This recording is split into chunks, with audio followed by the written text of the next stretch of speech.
Bismillahirrahmanirrahim. Ayahanda, bunda dan sahabat, alhamdulillah hari ini kita sudah masuki hari yang ke-9 bulan Ramadan ya, 1442 Hijriah. Selamat ya, semoga amal soleh kita, amal ibadah kita diterima oleh Allah Subhanahu wa taala. Saum-saum kita diterima oleh Allah Subhanahu wa taala. Amin ya Allah ya rabbal alamin. Terima kasih masih setia menyimak ya bersama saya Lili Kumedi dari Pintar Peduli dalam program Bening Hati bersama Pintar Peduli. Kita masih membahas tentang tanda-tanda penyakit hati. Yang pertama, sulit meraih sesuatu yang diciptakan baginya. Yang kedua, tidak merasa sakit karena luka-luka maksiat. Yang ketiga, pemiliknya tidak merasa sakit dengan kebodohannya terhadap kebenaran.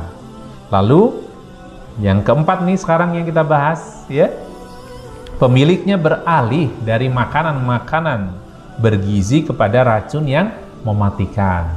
Maksudnya apa? Mari kita simak.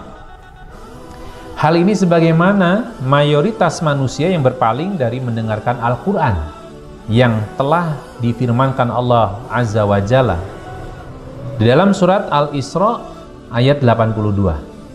A'udzu billahi minasyaitonir rajim wa nunazzilu minal qur'ani ma huwa shifaa'un wa rahmatul lil mu'minina wa la yazidudz zalimina illa khasara. Dan kami turunkan dari Al-Quran suatu yang menjadi penawar dan rahmat bagi orang-orang yang beriman, dan Al-Quran itu tidaklah menambah kepada orang-orang yang zalim selain apa?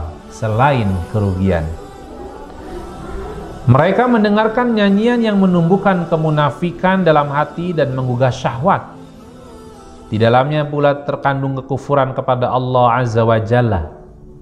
Seorang hamba akan lebih mengutamakan maksiat karena kecintaannya pada hal-hal yang dimurkai Allah dan Rasulnya.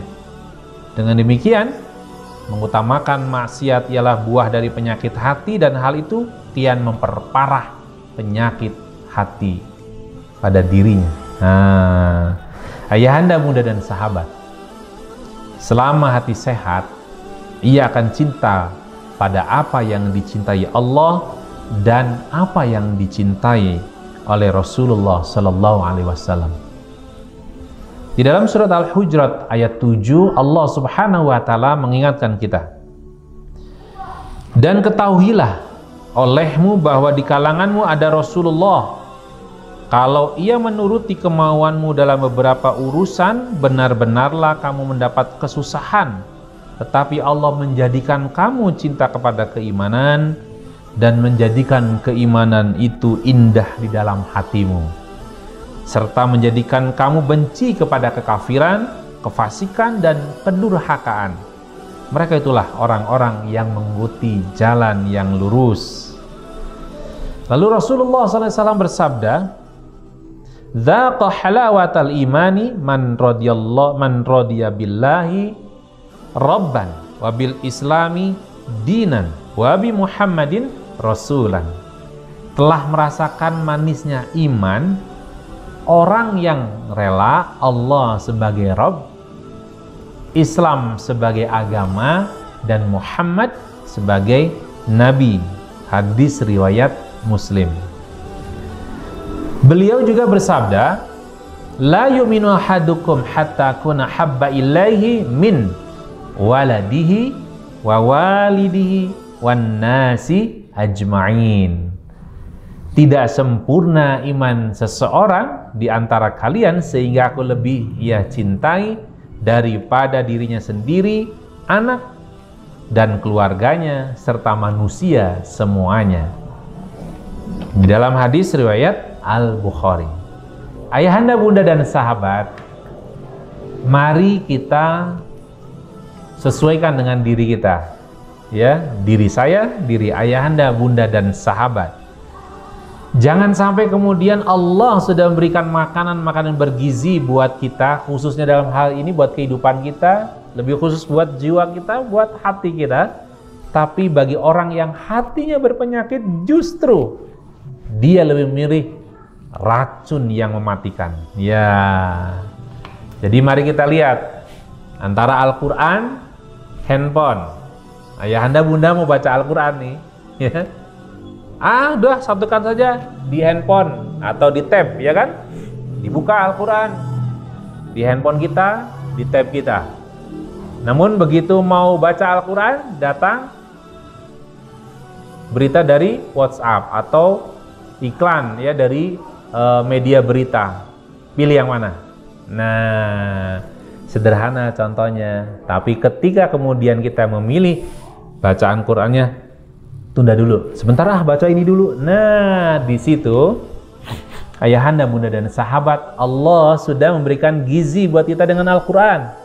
Tapi kemudian orang yang hatinya berpenyakit, dia akan memilih membaca yang lain. 1, 2, bicara kualitas. Di bab sebelumnya saya menceritakan ada orang-orang yang bisa menikmati hiburan 2 jam. Bahkan ada tontonan hiburan bisa 3 jam. Iya kan? Nah, bagaimana dengan kita membaca Al-Quran? Aduh, ya Allah ya, luar biasa ya. Bisa kita 3 jam? Sebagian mungkin sudah pernah mengamalkannya. Tapi pada umumnya ternyata tidak mudah. Ya, tidak mudah. Ketika kemudian ini tidak mudah, waspada ya anda bunda. Ini bisa menjadi tanda-tanda penyakit hati kita. Ya, karena pemiliknya beralih dari makanan-makanan bergizi kepada racun yang mematikan. Maka ayahanda, bunda dan sahabat, di hari yang ke-9 ya, di bulan Ramadan ini, pastikan kita semakin mendekati perolehan kualitas takwa yang lebih baik lagi. Semakin bersih hati kita dengan mengenali tanda-tanda penyakit hati kita. Semoga Allah menolong kehidupan dunia akhirat kita sehingga kita semua bisa selamat dunia dan akhirat. Semoga bermanfaat.